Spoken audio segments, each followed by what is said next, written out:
Nesse vídeo, eu vou te explicar como realizar um diagnóstico endodôntico e te mostrar que é mais fácil do que você pensa. Inicialmente, nós precisamos entender o que gera o canal, o que faz ele acontecer, por que a polpa chegou a morrer. Ela começa com uma agressão por uma doença cariosa. Essa doença vai se evoluindo e pode gerar a morte pulpar. Ou também pode ser por um trauma. Esse trauma pode ser decorrido de uma queda, de uma restauração que ficou alta, que não teve o ajuste é sempre muito importante quando você finaliza uma restauração. Também pode ser decorrido de uma instrumentação errada e qualquer tipo de agressão que gere ali um impacto nessa polpa que vai fazê-la morrer. Assim como todas as doenças, a polpa também tem sua fistologia. E a fistologia da polpa, ela é muito interessante porque ela se inicia devagar e decorrendo da infecção vai gerando mais agravamentos que pode até ser o caso de hospital. Nosso corpo é tão inteligente que ele entende que qualquer tipo de agressão e doença precisa ser combatida através de anticorpos. E por isso, no estágio 1, existe a hiperemia pulpar, que é onde o sangue ele começa a ser levado para dentro da polpa, do dente, para combater a bactéria e a agressão que está ali dentro. Por isso que existe um aumento de sangue dentro do dente e por isso que o paciente começa a sentir esse aumento através de sensibilidade. Após a hiperemia pulpar, nós temos a reversível, que é um quadro que ainda existe possibilidade de reverter e não precisa de um tratamento endodôntico. Para isso acontecer, nós realizamos o capeamento pulpar, que vai ser o direto e o indireto. O indireto é menos invasivo, retira menos dentina, e o direto é mais invasivo, retira mais dentina. E como nós vamos diagnosticar que é um caso de reversível? O que está acontecendo ali? Como entender? Através do teste térmico e de radiografia. Radiografia não fecha diagnóstico, por isso que na endodontia nós temos também a associação do teste térmico. Ele é super importante para você saber se a polpa está viva ou se ela está morta. E também nós precisamos fazer o teste de sensibilidade, que é feito com o cabo do espelho, através da vertical e da horizontal. Isso nós vamos entender se acometeu o ligamento periodontal ou se acometeu o ligamento periapical. Peraí, doutora, você disse que radiografia não identifica diagnóstico? Como assim? Pensa, você tem ali uma imagem na sua frente que te mostra o que está acontecendo, mas você não consegue entender através da imagem se a polpa está viva ou morta. E isso não fecha diagnóstico. Como que você vai saber a percussão, o alinhamento dessa doença para chegar nesse ponto se você não sabe se a polpa está viva ou morta? Por isso que o teste térmico sempre é muito importante. E o teste da sensibilidade percussiva, ele vai ser mais acometido e realizado em casos que a degradação da cárie já chegou a um ponto que a polpa está morta e chegou no ligamento periapical, que o paciente sente uma sensibilidade lá no periápice do dente, lá na raiz do dente. E isso você só entende gerando uma agressão no dente com a ponta do espelho, que ele vai te falar, eu senti alguma coisa aí, tá doendo nesse ponto. E através disso você chega a um diagnóstico complementar e sem erro. Na pulpite reversível, o paciente sente dor através de estímulo. Por exemplo, doutora, quando eu bebo água gelada, eu sinto que o meu dente tem uma sensibilidade, ele dá uma fisgada. Por que isso está acontecendo? É o processo inicial.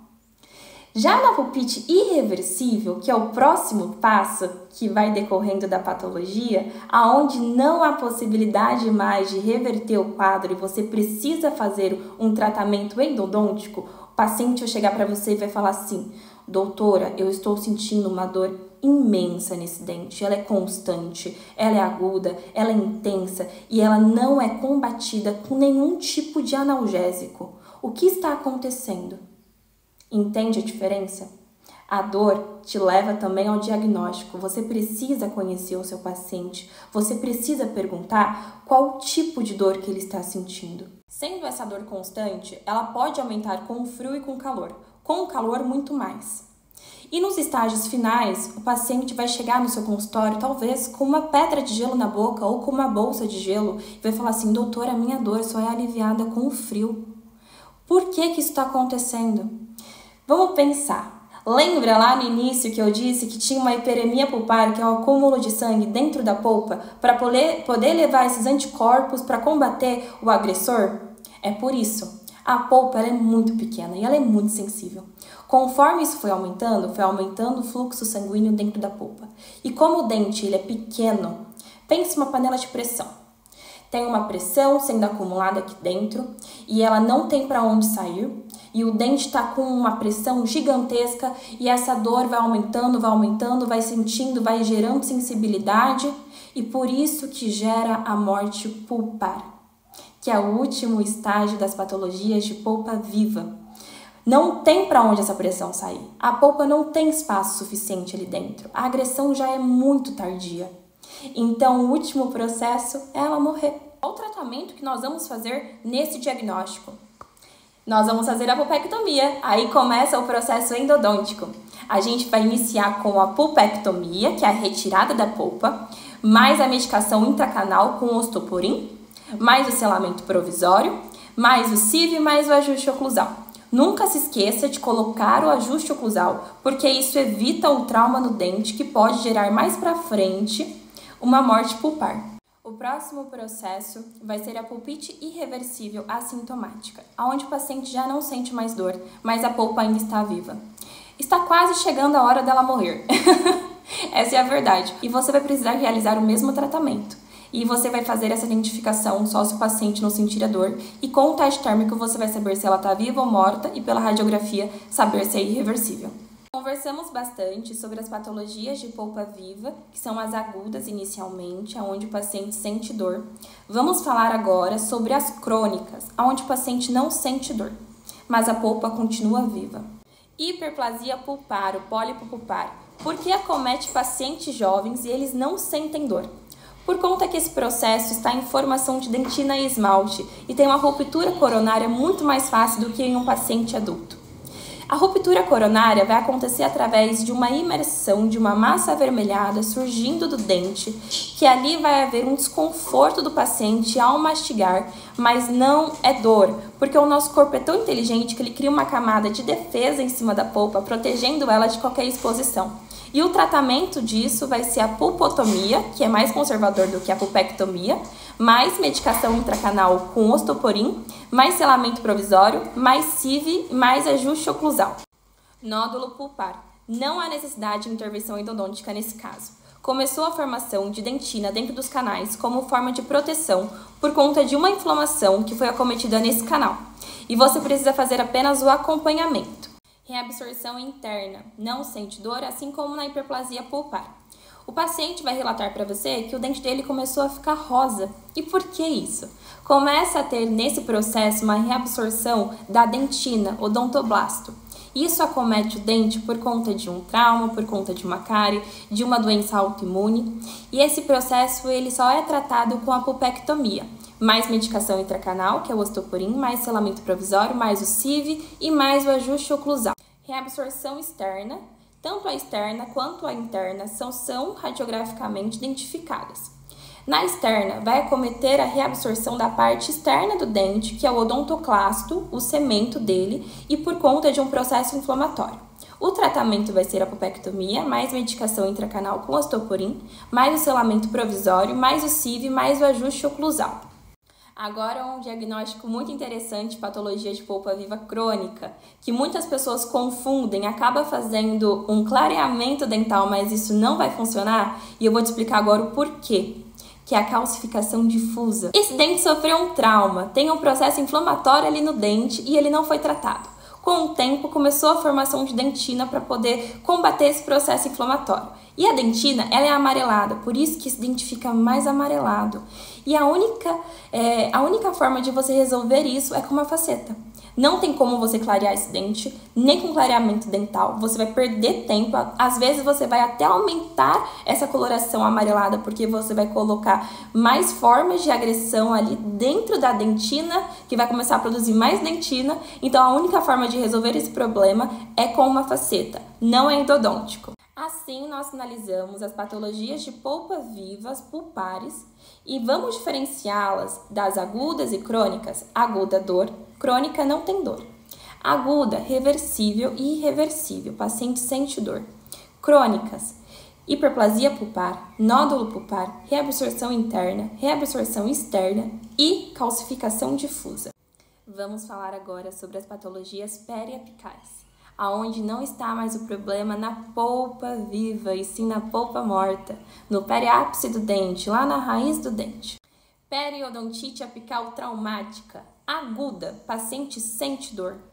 E ela também pode ser confundida com a microbiana. Eu vou te explicar agora como você diferencia as duas e chega num diagnóstico e tratamento correto. Por que isso gerou uma patologia periapical? O que aconteceu nesse dente?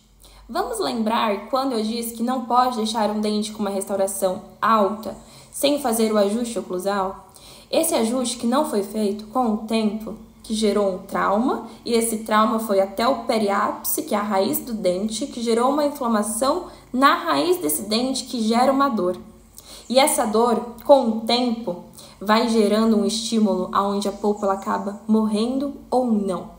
Por isso você tem que fazer o teste de sensibilidade, porque essa polpa ela pode estar viva ou morta. E ela também é de um período curto. Então, provavelmente 15 dias o paciente já vai relatar para você que ele sente dor e vai chegar no seu consultório relatando sobre essa queixa principal dele. Essa dor ela vai ser provocada pela mastigação. O paciente precisa de um estímulo para senti-la. Na mastigação, ele vai forçar o dente, que vai chegar uma dor até o periápice, e ele vai sentir um desconforto, porque esse periápice, a raiz do dente está inflamada por conta desse trauma excessivo. Essa dor ela não vai ser combatida com analgésico e também ela não vai ser irradiada, ela vai ser apenas naquele dente, vai ser localizada. Ele vai chegar e falar assim: doutora, eu sinto uma dor nesse dente e ela só acontece quando eu faço a mastigação. Eu sinto que meu dente está crescido, ele tem essa sensação, mas não é apenas a sensação. Se você for olhar e tiver também um relato clínico dele, comparar uma imagem anterior do trauma e a atual, você vai ver que realmente o dente cresceu. Nesse caso, o tratamento ele vai ser a penetração desinfetante até o CT. Já não é mais pulpectomia. Nós precisamos combater essa bactéria com algo mais potente, que é o hipoclorito. Precisa fazer a desinfetação desse canal. Então, vai ser a penetração desinfetante até o CT, mais MIC com hipoclorito de sódio, mais o selamento provisório, mais CIV, mais ajuste oclusal. Você vai precisar também prescrever para esse paciente o analgésico e um anti-inflamatório. Periodontite apical microbiana, ela não é decorrente de um trauma, ela é decorrente de bactérias. Ela é decorrente de um processo da cárie que gerou até o periápice, que agora já não é mais reversível, você precisa fazer uma penetração desinfetante. E como você vai identificar e diferenciá-la da traumática? A traumática, como eu disse, ela precisa de um estímulo para dor, ela é localizada. O paciente, nesse caso, não precisa de um estímulo. Essa dor ela vai ser constante e ela não vai ser localizada, ela vai ser irradiada por conta de um processo muito grande de inflamação. E como você resolve? Com a penetração desinfetante, mais MIC com hipoclorito de sódio, mais o selamento provisório, mais o ajuste oclusal. A microbiana também tem a sensação de dente crescido e você vai conseguir fazer essa observação e diferenciar a traumática dela por conta da dor.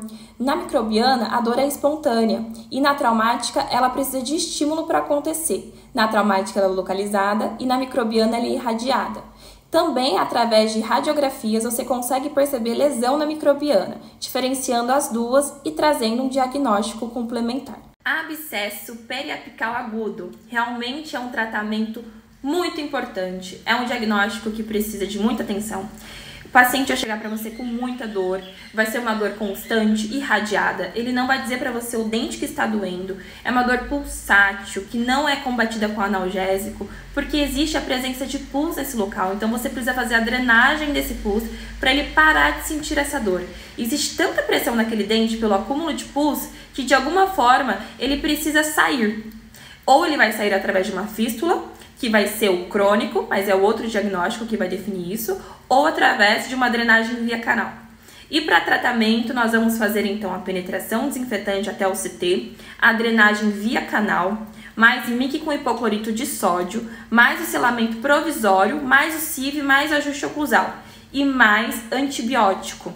Precisa receitar antibiótico para esse paciente por ser uma infecção. Radiograficamente, você vai observar que existe uma lesão no periápice desse dente, um esfumaçamento ali no local, por conta de ser um processo microbiano mais antigo e decorrente de um certo período de tempo que foi formando no periápice o esfumaçamento e também o espaço perirradicular desse dente. Essas foram todas as patologias periapicais agudas, onde o paciente sente dor. Agora eu vou explicar as patologias periapicais crônicas, onde o paciente não sente dor. Abscesso periapical agudo fênix. O abscesso periapical agudo fênix, ele é a mesma coisa do anterior que eu expliquei. Apenas tem esse nome fênix porque ele ressurge de um abscesso agudo. E o tratamento dele vai ser igual ao outro. Penetração desinfetante até o CT, mais MIC com hipoclorito de sódio, mais o selamento provisório, mais o CIV, mais ajuste oclusal. Conta de ser uma infecção. Precisa prescrever antibiótico para esse paciente. Ué, doutora Rebeca, mas se você disse que os dois são iguais, como que eu vou diagnosticar a diferença deles? Então, radiograficamente você vai ver que no fênix existe uma rarefação óssea.